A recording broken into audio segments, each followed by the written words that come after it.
As defined under the Article 112 of the Indian Constitution, the central government of the country is required to provide an annual financial statement for a particular fiscal year, which is the estimated receipt and expenditures for that particular year. Now, when we talk about the budget, or the annual financial statement as it has been referred in the Indian Constitution, let us understand how the budget has evolved over time in our country. Starting from the history, starting from the very start, we have James Wilson, who presented India's first ever budget in the year 1860. After that, we have another budget presented by R.K. Shanmughan when our country got independence. Now, we have a number of records which have been set by the finance ministers of our particular country. We have Morarji Desai, who holds the record for presenting the maximum number of budgets in the entirety of Indian history, which are totally 10 in number. Now, as Finance Minister, Morarji Desai has consecutively presented 6 union budgets from the year 1959 to 1964, and then 4 another budgets between 1967 to 1969. Now, P. Chidambaram comes the next in the line, who has presented in total 9 union budgets in our country. After that, we have after 1990s, we have Manmohan Singh. Now, Manmohan Singh, who also later on becomes the Prime Minister of the country, has been very effective when it comes to the sector of finance, because his budget in the year 1991 is considered historic. Why? Because he introduced the policy of LPG, liberalization, privatization and globalization, which sought to reform the entirety of economic sector of our country. Now, he holds another record, which is of the longest budget speech ever given by any finance minister, as his speech included 18,650 words. Now, on the contrary, like on the diverse scale of India we talk about, we have Dhirubhai Patel, the finance minister, who is known to give the shortest ever written speech, which consisted only 800 words in the year 1977. Now, we see the multitude and the diversity of India. On one hand, we have the budget being 18,650 words lengthy in the year 1991 as presented by Manmohan Singh, and on the other hand, we have a speech just 800 words long. Now, let us come back to the present. Let us talk about the fiscal year 2025 and 2026. Let us come back to the present. As of the year 2025, we have the Finance Minister Nirmala Sitharaman, who presented on February 1, 2025, her 8th consecutive union budget. Now, Nirmala Sitharaman, being first full-time woman finance minister of our country, she has now another feat on her name, which is she has become the first finance minister ever in the history of India to present 8 consecutive budgets, and she has taken over the record of C.D. Deshmukh, who had presented 7 consecutive union budget representations. As of Nirmala Sitharaman, she has a number of records in her name. For example, the longest budget speech given by Nirmala Sitharaman was in the year 2020, the notorious budget, the notorious financial year, where her speech was 2 hours and 40 minutes long. Now, if we talk about her budget speech this year for the fiscal year 2025 and 2026, her budget has been the shortest full budget presentation given by any finance minister, clocking to around 1 hour and 14 minutes. That's it.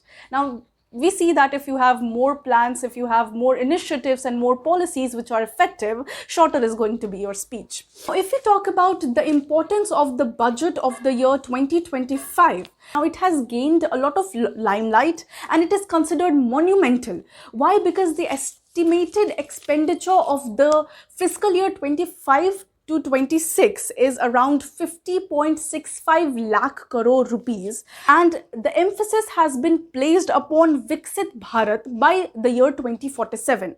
Now, the Modi government has placed emphasis upon Garib, Jawan, Annadata, and Nari. So we see that these particular four sections of the society have been placed emphasis on. We have the poor people of the country, we have the youth, we have the farmers, and we have the women.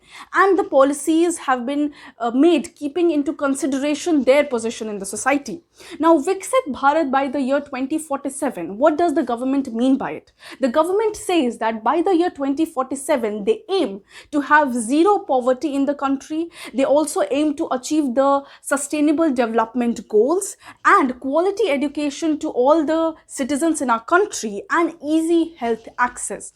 This is the vision of the Modi government for the future of the country. Now, if we talk about the different segments of the financial budget, then for agriculture, we have a number of schemes introduced by the government. For example, we have Prime Minister Dhan Dhanya Krishi Yojana. Now, through this, a number of around as the estimates and the reports suggest, around 1.7 million farmers all across the country are going to be benefited by this particular scheme introduced by the government. Next, we have the Kisan Credit Card. As it was 5 lakhs earlier, now it has been increased to 7 lakhs. Along with that, a Makhana board has been set in Madhubani, Bihar, and more emphasis will be placed upon the production of foxnut, which is makhana in India. Moving on, a number of features and a number of policies and schemes have been introduced in the education and the infrastructure segment. Policies have also been introduced for the micro, small and medium enterprises. For example, if we talk about infrastructure, especially Bihar, then Greenfield Airport will be established along with Brownfield airports in our country, especially in Bihar. After that, emphasis will also be placed upon the construction of highways and roads. Along with that, if we talk about the infrastructure, then IIT infrastructure is going to be expanded. If we talk about investment in education, there are going to be initiatives like Bharatiya Bhasha Pustak scheme. A lot of emphasis has been placed upon education, because centers of excellence in AI, artificial intelligence, is going to be set up by the union government. Now, this center of excellence is going to provide cutting edge resources to the students, and this is going to foster creativity and innovation among the youth in our country. Now let us talk about significant investments in critical sectors like healthcare, education, agriculture and infrastructure, as said by Nirmala Sitharaman in the budget. Now, if we talk about defense, which comes on the top, the total allocation provided is 6.81 trillion rupees, which is also an increment from 6.21 trillion rupees as was in the previous year. Now, this is 27.66% of the total budget. Now, only for defense, around, if we take a total round off, then 30% of the total budget has actually been allocated towards defense. The second is healthcare. Total allocation provided is 98,311 crores, which is an increase from 89,287 crores as was in the previous budget. Now, the key initiatives will include Ayushman Bharat expansion with 4,200 crores for health coverage. We will also have establishment of 200 daycare cancer centers in district hospitals. We will also have introduction of 10,000 new medical seats next year as part of a 5-year plan to add 75,000 seats. Now, if we move on to the education sector, we have 500 crore rupees assigned for AI, artificial intelligence centers of excellence. Expansion of IITs and medical colleges will also be effectively done with an additional 6,500 seats across the 5 reputed prestigious IITs we have in our country. Now, if we move on to the next, which is the infrastructure, the total allocation, the total budget, the specific figures have not been provided. However, interest free loans of 1.5 trillion rupees to states for capital expenditures has been set aside. has been set aside. Now, if we talk about MSMEs, which are like micro, small, and medium enterprises, there are policies of increased credit guarantee over micro and small enterprises from 5 crores to 10 crores. Programs are also therefore enhanced investment limits. We also have programs for maritime development. Total allocation for this particular sector is around 25,000 crores, which is going to support maritime projects and policies. The key initiative involves revamping of shipbuilding policies. For senior citizens, there have been a number of benefits. For example, the tax deduction limit on interest income for senior citizens has been doubled from 50,000 to 1 lakh rupees, providing additional relief and encouraging savings among retirees.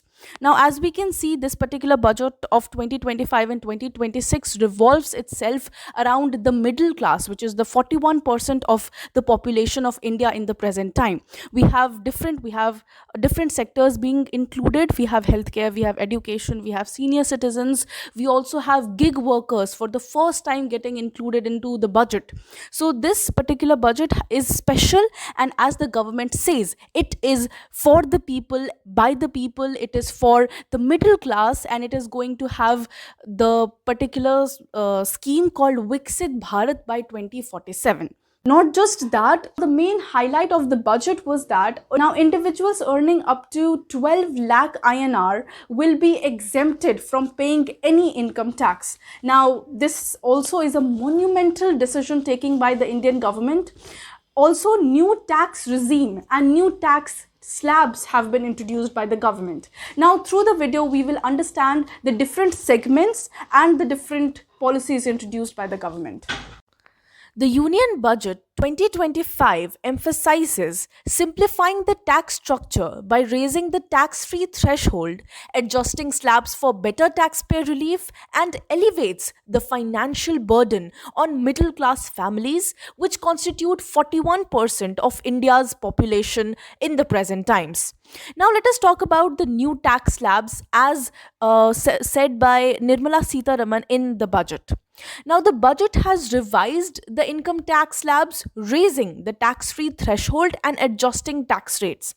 Like, if we understand the table, up to, if your income is up to 4 lakh rupees per annum, then you will not have to give any tax. Next, if you have income annually 4 lakhs to 8 lakhs, then it is going to be 5%. If your income is 8 lakhs to 12 lakhs, then it is going to be 10%. Now, if you fall under the category of 12 lakhs to 16 lakhs, it is going to be 15%. 16 lakhs to 20 lakh rupees per annum, it is going to be 20% again. And 20 lakhs to 24 lakhs, it is going to be 25%. Now, if you are lucky and if your income is above 24 lakh rupees per annum, then it is going to be 30%. Now, this revision raises the nil tax slab from 3 lakhs to 4 lakhs as was in the previous year, and allows individuals earning up to 12 lakh rupees annually to effectively pay no income tax. Now, let us talk about another reform, which is standard deduction and rebate. Now, the standard deduction rebate for salaried individuals, like the ones who are employed in companies, is set at 75,000 rupees. This enables taxpayers with an annual income up to 12.7 lakh rupees to have no tax liability after deductions. So, what we can say in simple words is that 75,000 rupees is going to get deducted, will actually have to pay no tax. The next point is the rebate limit under section 87A has been increased from 7 lakh to 12 lakhs. Now, this allows taxpayers with income within this particular bracket, within this particular range, to pay zero taxes again. Now, we also have simplification of compliance. To ease the compliance burdens which was upon the citizens, TDS threshold on rent has been increased or raised from 2.4 lakh to 6 lakh rupees. The TCS on education related remittance funded by education loans has also been removed. Now, this is going to be very beneficial for students who are planning to in the future take student loans.